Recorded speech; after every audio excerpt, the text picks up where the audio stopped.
Salah satu warga Kabupaten Penukal Abab Lematang Ilir membudidayakan tanaman buah anggur.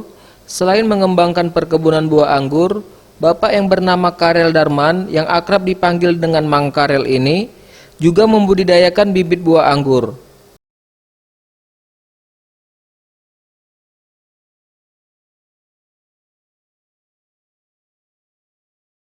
Sebanyak 50 varietas anggur impor mulai dari jenis anggur Jupiter, Julian, Romeo, Dixon, dan masih banyak jenis anggur lainnya.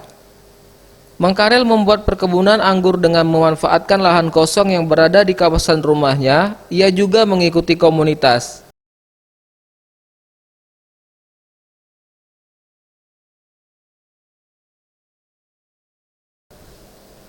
Selain dapat membuat halaman rumah tampak teduh dan cantik, Mang Karel juga mengajak masyarakat untuk bergabung dalam membudidayakan buah anggur. Karena menurutnya, prospek budidaya buah anggur menjadi salah satu peluang usaha yang menjanjikan.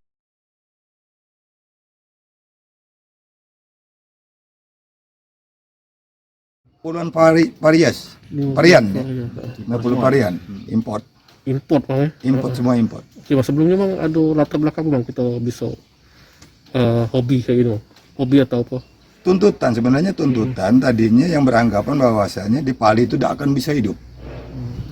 Tapi pada kenyataannya di Pali bisa berbuah lebat. Sebagusnya tiap rumah kalau bisa nanam anggur.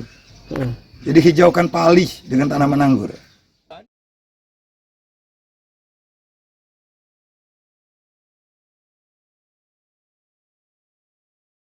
Boris Simbolon, Sriwijaya TV.